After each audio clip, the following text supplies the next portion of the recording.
Olá, tudo bem? Seja muito bem-vindo a mais um vídeo aqui do nosso canal do Analyze. Esse vídeo é para responder a dúvida de um aluno no nosso curso de Excel. Aqui no curso da Analyze, todas as dúvidas dos nossos alunos são respondidas. O nosso grande objetivo é estar sempre perto dos nossos alunos para que a gente possa fazer parte da construção da carreira deles, seja no BI ou no Excel. A dúvida da nossa aluna foi o seguinte: ela precisava fazer a ligação entre duas tabelas e fazer uma análise através dessas ligações. E aqui, para resolver esse problema, nós vamos utilizar a PROC-V e uma soma condicional. Eu vou mostrar isso de uma forma simples, mas também nós vamos entrar dentro do conceito dos cálculos para também não ficar nenhuma dúvida na construção desse projeto. Aqui na minha tela nós temos duas tabelas. E é exatamente essas duas tabelas que ela utiliza no dia a dia dela. E a primeira tabela é a tabela de venda e a segunda tabela é a tabela de estoque. Então ela tem uma lista de pedidos que ela precisa atender e precisa decidir quais pedidos eu tenho material suficiente para estar faturando. Então, na primeira coluna, nós temos a coluna de data. A segunda, o código do produto. E a terceira é a quantidade vendida desse produto. E a regra de negócio dela é faturar na frente os pedidos que tiveram a data de origem, a data de emissão mais antiga. Então, como a primeira linha aqui foi uma venda do dia 1/8 e é do produto A, então, o primeiro pedido a ser atendido é o pedido do dia 1/8. Na verdade, todos os pedidos do dia 1/8 precisam ser atendidos. E aí, para isso, para tomar a decisão do que pode ser atendido ou não, já que ela tem a restrição do estoque, ela precisa olhar para o estoque dela e verificar se o produto A tem a quantidade suficiente para atender toda a venda do produto A, e se não tiver, ela precisa, então, priorizar os itens mais antigos da tabela dela. Antes da gente começar a tomar essa decisão, nós temos que primeiro trazer então o nosso estoque para dentro do nosso modelo. Então, para isso, nós podemos utilizar a função PROC-V. A função PROC-V funciona através de uma busca em que você vai buscar um código, um item, dentro de um outro relatório, e quando ele localizar, ele vai trazer as informações de colunas subsequentes, ou seja, colunas posteriores. Tem uma regra na função PROC-V, é que o valor que você vai procurar sempre vai ser buscado na primeira coluna do seu intervalo. Então vamos lá, eu vou criar aqui, quantidade estoque. Faz na prática para ficar melhor de explicar. Então, nós temos a quantidade aqui. Então eu preciso colocar aqui nessa célula aqui embaixo a quantidade que eu tenho do estoque do produto A. Onde que está a quantidade do estoque do produto A? É na segunda coluna da nossa tabela de estoque. Então eu preciso procurar o A nessa lista, e quando encontrar o A, eu preciso trazer então a informação do número 2 ali, que é a quantidade 2. Então, se a nossa PROC-V der tudo certo, aqui precisa ter a quantidade 2, aqui precisa ter a quantidade 2, aqui também é 2, e aqui é 2, e lá na última linha também é 2. Por quê? Eu estou procurando o A dentro de uma tabela e eu quero a informação da segunda coluna após a coluna que contém o valor do A. Então é isso que a função PROC-V faz. Então eu vou fazer mais uma ilustração aqui. Nós vamos buscar essa informação nessa tabela. Então vamos lá. Qual é a informação que eu estou buscando? É a informação do código. E o código está na primeira coluna. Legal. Então eu vou buscar o A na coluna onde contém o A. Então, por padrão, igual eu havia dito, por padrão, a função PROC-V sempre vai buscar a informação que você quer encontrar na primeira coluna do seu intervalo. A primeira coluna é a coluna de código. Então, quando você for selecionar o intervalo da tabela, que é chamado de matriz, a primeira coluna desse intervalo tem que ser a coluna que contém um código. Vamos lá. Agora eu vou escrever a nossa função. Vou apagar aqui essas informações. Igual PROC-V, abro parênteses, e aí ele vai pedir para a gente alguns argumentos para essa função. O primeiro argumento é o valor procurado. Nessa linha, nesse campo, nós queremos buscar o valor A. Onde que está o valor A? Na célula B3. Então, eu selecionei a célula B3, veja que já ficou selecionado ali o A em azul, e também o B3 lá da nossa função também ficou em azul. Isso quer dizer que eu estou selecionando o intervalo B3, que é onde contém o A. Vou dar um ponto e vírgula, e agora ele vai me pedir o segundo argumento da nossa função. E é justamente o argumento mais importante, que é o que normalmente as pessoas que estão aprendendo agora vai ter maior dificuldade de entender. Aqui ele está pedindo a matriz da tabela. Lembra que eu falei pelo menos 2 vezes que a função PROC-V ela obriga você a colocar dentro do seu intervalo a primeira coluna conter o valor que você está buscando? Então, nós temos que selecionar o nosso intervalo de uma forma que a primeira coluna do nosso intervalo tenha o valor A. E agora, como nós já temos o intervalo selecionado, eu vou dar um ponto e vírgula e ele vai me pedir agora uma nova informação. Ele vai pedir o número índice da coluna. O que isso quer dizer? Como nós vamos buscar o A na primeira coluna, nós podemos buscar informações de colunas subsequentes. O que isso quer dizer na prática? Eu busquei o valor A. Qual que é a informação que eu quero trazer se eu encontrar o A? Então, eu posso trazer o A, eu posso trazer o 2, que é da segunda coluna, ou eu posso trazer outras informações desde que esteja dentro desse nosso intervalo. No nosso exemplo, nós temos duas colunas. A coluna 1, que é onde contém o A, que é a primeira coluna do nosso intervalo, e nós temos a coluna 2, que é onde contém a informação que nós queremos trazer. Então, se ele está pedindo para mim o número índice da coluna, então eu preciso colocar o número 2. Porque eu quero buscar a informação na segunda coluna após ele encontrar o valor A na primeira coluna. Então, a primeira coluna ele vai trazer a informação que eu estou buscando, que é a primeira coluna. E se eu colocar 2, ele vai trazer a informação da segunda coluna, mas na mesma linha onde ele encontrou a informação. Então, se a gente for olhar para a nossa tela aqui, nós temos o valor A na primeira coluna. Como eu marquei que eu quero trazer a informação 2, então toda vez que ele encontrar o valor A, ele vai me retornar o valor 2 e não A. Ponto e vírgula. E agora, por padrão, você vai colocar o 0 aqui no final.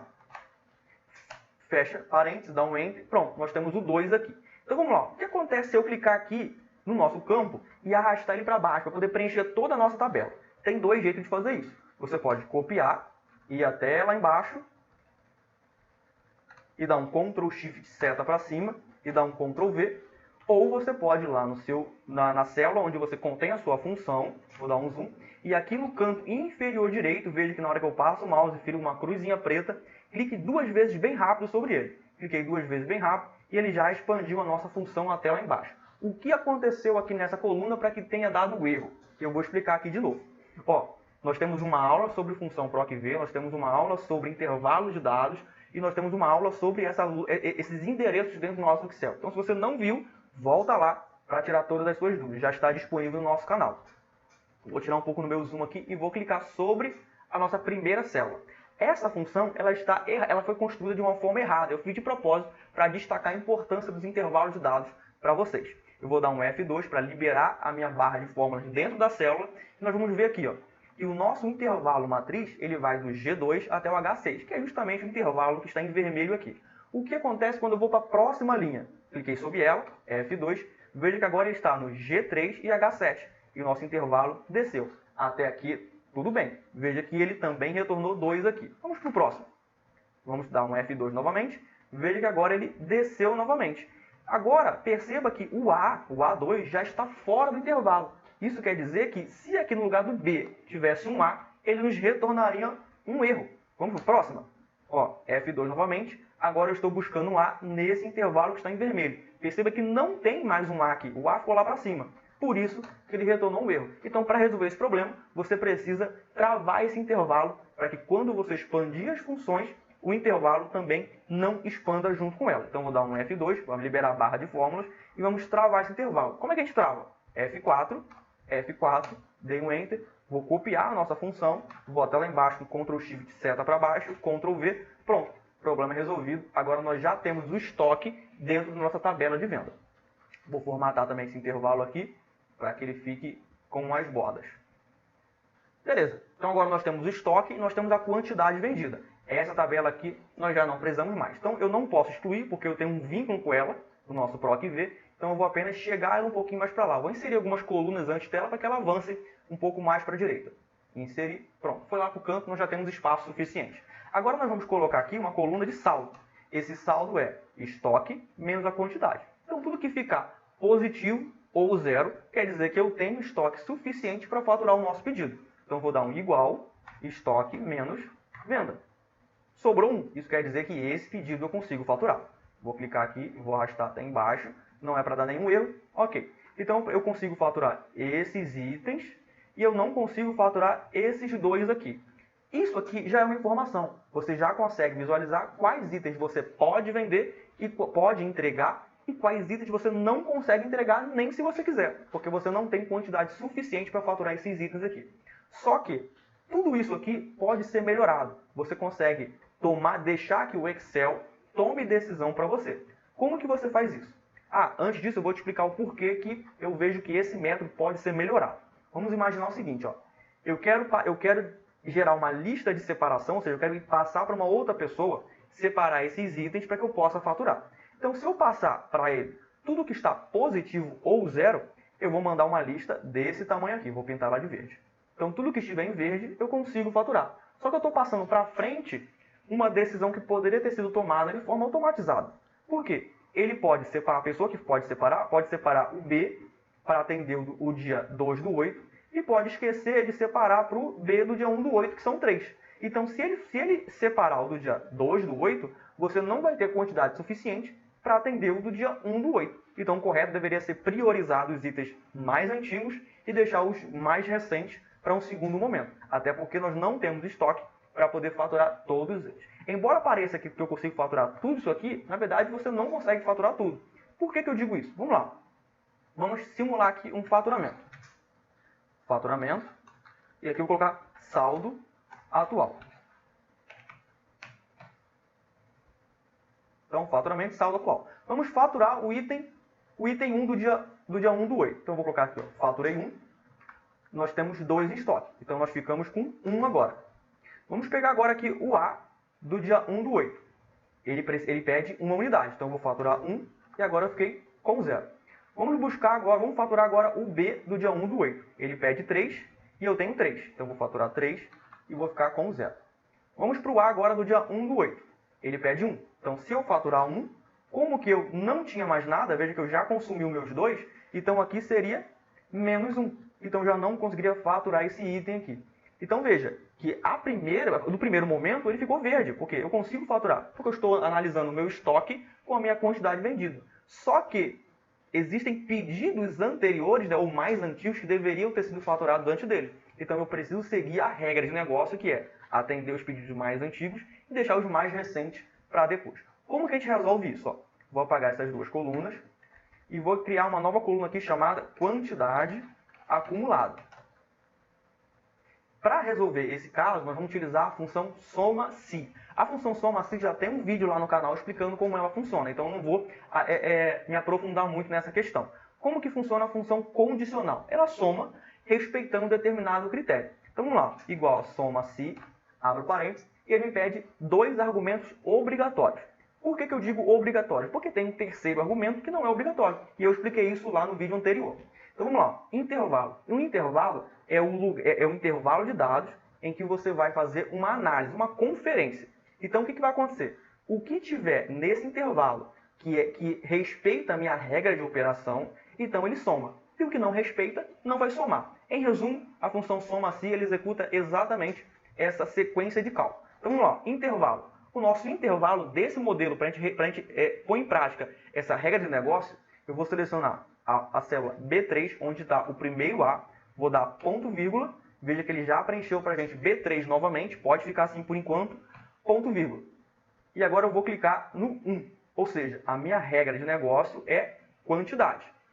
Perdão, não é C não, é B3 novamente. Então ficou assim, ó, B3, 2 pontos, B3, ponto vírgula, B3. E agora você vai dar um ponto vírgula novamente, que ele impede o intervalo de soma. Como nós não vamos fazer a soma no mesmo intervalo que nós vamos fazer a análise, então eu preciso incluir mais esse argumento na nossa função. E o intervalo de soma é a quantidade de venda. Então eu vou clicar na quantidade de venda, 2 pontos, e já automaticamente foi preenchido com a célula C3 novamente. E eu vou fechar aqui.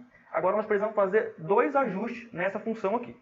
Quais ajustes? Eu preciso travar o primeiro intervalo de cada um dos argumentos que possuem um intervalo completo, né? Então vamos lá. Cifrão, cifrão. Então está lá, B3 e agora virou cifrão B, cifrão 3. Vamos lá agora, lá no final, lá no C3, 2 pontos C3, e no primeiro C3 você vai colocar uma trava também. Cifrão, opa, foi para fora. Deixa eu corrigir aqui. E cifrão. Pronto, ficou assim, ó. Soma-se, abre parênteses, eu dou um pouquinho de zoom. Soma-se, abre parênteses, cifrão B, cifrão 3, 2 pontos, B3, ponto vírgula, B3, ponto vírgula, cifrão C, cifrão 3, 2 pontos, cifrão 3. Então assim ficou uma... O que isso vai fazer? Vamos lá. Vou tirar o meu zoom para eu explicar o que nós acabamos de fazer aqui. Como nós queremos fazer uma soma acumulada, ou seja, eu quero saber a minha venda acumulada com base em qual critério? No critério de data. Então, quando eu der Enter aqui, ele me trouxe 1. Por que 1? Porque 1 é a primeira venda do dia 1/8. E se eu arrastar para baixo? Apareceu 2. Por que 2? Porque eu estou buscando a letra A dentro de uma coluna que contém várias letras A. Só que eu não peguei a coluna inteira. Eu peguei um intervalo que vai da linha onde eu estou até a linha de cima. Por isso que nós utilizamos, na vez de uma coluna, aquele intervalo bem estranho lá que você acabou de ver. Vamos ver como é que ficou a função na segunda célula? Vou clicar na célula, F2, está aqui, ó, B3 até B4. E esse é o nosso intervalo de análise. E o que eu estou utilizando como critério para fazer essa soma? O nosso critério é o próprio produto da linha, que é o A. Então eu estou buscando entre o intervalo B3 e o B4, tudo que tem a letra A, que é a letra que é o produto da linha onde eu estou fazendo a conta. Então tudo o que tiver A, ele vai somar. Vai somar da onde? Vai somar da coluna quantidade. E se não tiver A, ele vai trazer 0. Vamos dar um Enter e vamos ver o que acontece quando a gente muda a letra agora aqui. Ó. Então nós temos 1, depois foi 2, por que 2? Porque antes eu tinha 1A e agora eu tenho 2A. O que vai acontecer com o B3, que é o produto B, que foi vendido 3 unidades? Então eu vou arrastar para baixo. 3. Por que 3? Está aqui, ó. Porque nesse dia 1/8, nessa linha, o produto B vendeu 3 unidades. Mas não acumulou com A? Não acumulou com A, porque nós utilizamos a função soma-se para resolver esse problema. Então, ó, vamos clicar sobre a função F2. E o que aconteceu aqui? Ó? Eu estou buscando o B, está aqui em vermelho, ó, B5, que é onde nós estamos aqui. Eu estou buscando o B5, a célula B5, que na verdade é o produto B, e eu estou buscando nesse intervalo. O B, ele possui outros produtos aqui desse intervalo? Não, só possui esse produto aqui, o B. Qual foi a venda dele? 3. Então, esse 3 foi jogado para a nossa função aqui. E esse A aqui, para onde ele foi? Esse A virou 0. Porque nós estamos utilizando a regra dizendo o seguinte, soma nesse intervalo, desde que nesse intervalo tenha este produto. Qual produto? O produto B. Então vamos ver o resultado aqui que deu? 3. E agora se a gente descer um pouco mais a nossa função, vamos descer aqui, ó, 3. Por que 3? Porque nós estamos buscando o A nesse intervalo. Então nós temos o A na linha onde nós estamos, temos o A aqui e temos o A aqui. E nós temos 1, 2, 3. E o resultado foi justamente isso. Foi o resultado de 3 unidades. Então, a cada linha que você for expandindo a sua função, o intervalo vai crescendo junto. Então, se eu descer para a próxima linha, ficou 5. Por que 5? Porque eu tenho agora o B aqui e o B aqui. E eu tenho 3 com mais 2 é igual a 5. Então, para cada vez que você expande a sua função, ele expande também o seu intervalo. Por isso que nós travamos esse intervalo aqui. Ó. Veja que o intervalo está aqui. Ó. Como é que a gente faz a leitura desse intervalo? Vai ser assim. Ó. Sempre vai começar no B3, só que vai até a célula onde nós estamos. Na verdade, onde nós estamos não, né? Ele vai permitir que a célula cresça junto com o crescimento da função. Isso eu expliquei um pouco mais a fundo na aula específica sobre intervalos de dados, intervalos e localização dentro do nosso modelo de dados aqui do Excel. Então agora vamos expandir a nossa função lá embaixo. Expandir. Então agora nós temos uma soma acumulada da nossa venda. Para que você vai usar essa soma acumulada da venda? Se eu pegar agora o meu estoque e analisar na vez da quantidade, a minha quantidade acumulada, aí eu consigo ver exatamente os pedidos que podem ser faturados, seguindo a regra de negócio do mais antigo para o mais recente, para que possa potencializar o faturamento e também acelerar o processo decisório. Você não vai ficar toda hora precisando fazer conferência, listinha e tudo mais. Você vai jogar a função e a função vai dizer para você, separa esse item, separa esse, separa esse, separa esse. Porque vai estar tudo pronto para você. E toda vez que você atualizar o seu modelo, essa função já vai ser atualizada também. Então vamos lá. Eu vou pegar aqui uma nova coluna, vou colocar assim, ó, saldo inteligente. O saldo inteligente, ele analisa o seu estoque, a sua quantidade, consolida e vai comparar com o seu estoque. E aí você vai ter uma informação mais precisa e mais automática para a sua tomada de decisão. Então vamos lá, igual o meu estoque menos o meu acumulado. Então, qual que é a regra aqui? Se o seu saldo inteligente for igual ou maior que zero, quer dizer que você consegue atender os seus pedidos. Quer ver só? Vou clicar e vou arrastar o próximo. Então, ó, eu faturei uma unidade, sobrou 1. E agora eu faturei outra unidade e sobrou 0. Então, se tiver mais algum pedido da letra A, eu não vou conseguir atender, porque ele vai ficar negativo. Quer ver só? Então, vamos lá para o B. O B, eu tinha 3 no estoque. Faturei 3, ficaram 0. Então, eu consigo ainda atender esse pedido. Vamos para a próxima linha, que é o item A. Então, eu vou expandir menos 1. Por que menos 1? Porque eu tenho 2 no estoque e estou tentando faturar o item 1, 2 e 3. Então, por que ficou negativo? Porque eu estou tentando faturar esse pedido e agora esse pedido aqui. Então, nós temos 1, 2, 3. Mas o meu estoque é de 2 unidades. Então, por isso que ele ficou negativo. Então, veja que agora sim você consegue fazer uma análise e deixar que o Excel trabalhe por você. Vamos terminar aqui o nosso cálculo. Vou expandir para baixo.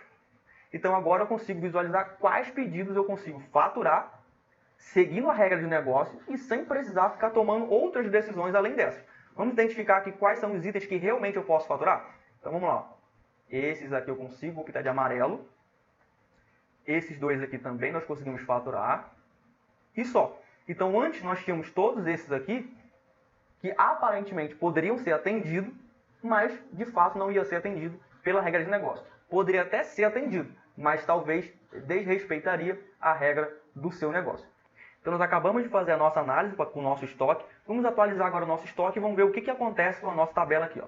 Então eu vou reduzir um pouco mais essa coluna, reduzir essa. Pronto, agora nós já temos o nosso estoque visível. Vamos pegar o nosso item, o A, e vamos colocar agora 4 unidades. Então vamos rever até onde nós podemos ir. Então esse item que não estava liberado, agora passou a ficar. Então nós conseguiríamos faturar mais esse. O do dia 2 também poderia ser faturado. Só que o do dia 3 não mais. Ele está ainda negativo. Então para a gente poder faturar o do item A, nós precisaríamos de 5 unidades. Veja que agora ele ficou disponível. Vamos reduzir para 4 novamente. Vamos ver o que acontece com o 3. Então na vez de 3 unidades, com o item B. Na vez de 3, vamos colocar 5 unidades. Então antes, nós conseguiríamos faturar apenas o do dia 1 do 8. E agora com 5 unidades, nós poderíamos faturar também o do dia 2 do 8. É isso aí. E se você ainda tem dúvida, não esqueça de entrar em contato com a Analyze através dos nossos canais de comunicação. Nós da Analyze sempre buscamos estar próximo de você no seu desenvolvimento do Power BI e do Excel. É isso aí, até mais.